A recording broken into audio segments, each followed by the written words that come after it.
कि देश के 140 करोड़ लोगों के लिए ये गर्व की बात है। इस पवित्र पर्व मकर संक्रांति के अवसर से लेकर के 22 जनवरी भगवान श्री राम के मंदिर की प्राण प्रतिष्ठा तक हम हर मंदिर को स्वच्छ करें और उसको एक मिशन मोड के अंदर जाकर के हम वहां पर करें।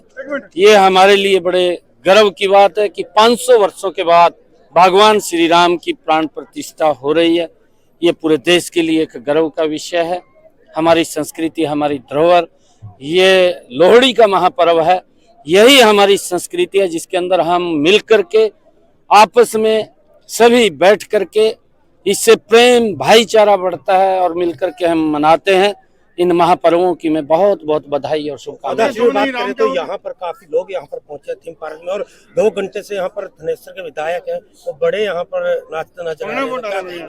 खुशी के उसमें देखिए, हमारे अजराना कल्ला साहब जी भी यहाँ पर हैं और विधायक जी तो कल इतना भव्य कार्यक्रम युवाओं का यहाँ पर था। विधायक जी कल के यहीं पर हैं और आज ये रंगारंग कार्यक्रम लोहड़ी के इस पर्व के ऊपर जो हर घर के अंदर खुशी का ये त्योहार है।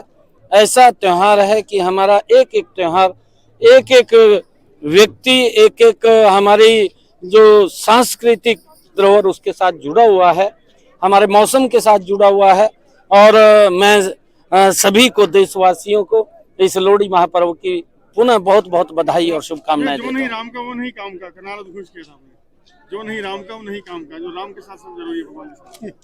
नहीं, देखिए, ये दुर्भाग्यपूर्ण है। मैं कहना चाहूंगा कि जिस प्रकार से भगवान श्री राम के मंदिर का निमंत्रण अस्वीकार किया गया और फिर इस प्रकार के आरोप प्रत्यारोप की भारतीय जनता पार्टी राजनीति कर रही है। भारतीय जनता पार्टी राजनीति नहीं कर रही। भारतीय जनता पार्टी ने ये बात कही है कि इस दलगत राजनीति से ऊपर उठ करके हमने, क्योंकि भगवान श्री राम ये एक व्यक्ति के नहीं, ये 140 करोड़ लोगों की आस्था का केंद्र बिंदु है और हमने भगवान श्री राम के कार्यों को, उन्होंने जो एक मार्ग दिखाया उसको अपने जीवन में उतारना चाहिए। परंतु कुछ लोग हैं कि उनको वो कार्य अपने जीवन में उतारते हुए बड़ी शर्म महसूस होती है और वो इस प्रकार की बात बोलते हैं कि भारतीय जनता पार्टी राजनीति कर रही है। भारतीय जनता पार्टी भगवान श्री राम के नाम को लेकर के बिल्कुल भी राजनीति नहीं कर रही है। भगवान श्री राम के भव्य मंदिर का निर्माण 500 वर्षों के बाद हो रहा है। देश के 140 करोड़ लोगों का आस्था का केंद्र बिंदु है।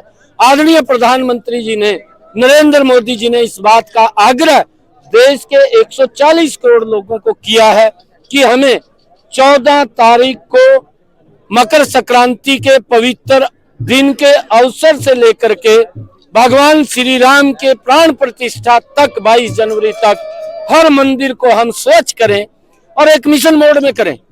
और ये प्रेरणादायी स्वच्छता का जो उनका अभियान है वो पिछले लंबे समय से है, परंतु कांग्रेस ने जो इस निमंत्रण पत्र को स्वीकार किया वो दुर्भाग्यपूर्ण है और राजनीति कांग्रेस कर रही है, भारतीय जनता पार्टी नहीं कर रही।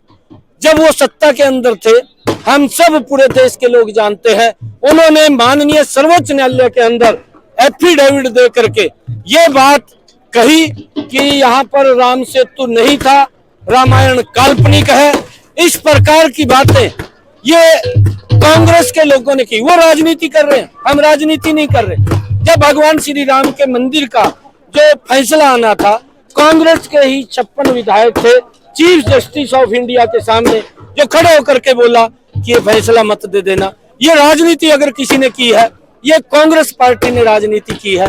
ये भारतीय जनता पार्टी राजनीति नहीं कर रही है। भारतीय जनता पार्टी, हम देखते हैं कि आज देश के बहुत सारे लोग जिनको कोई इससे कोई मतलब किसी ने कहा नहीं है, उन्होंने किसी की बात को सुना नहीं, वो स्वयं निमंत्रण देते हुए घूम रहे हैं। हमारी माताएं बहनें सर के ऊपर कलश लेकर के भगवान श्री राम की आस्था के अंदर यात्राएं निकाल रही हैं।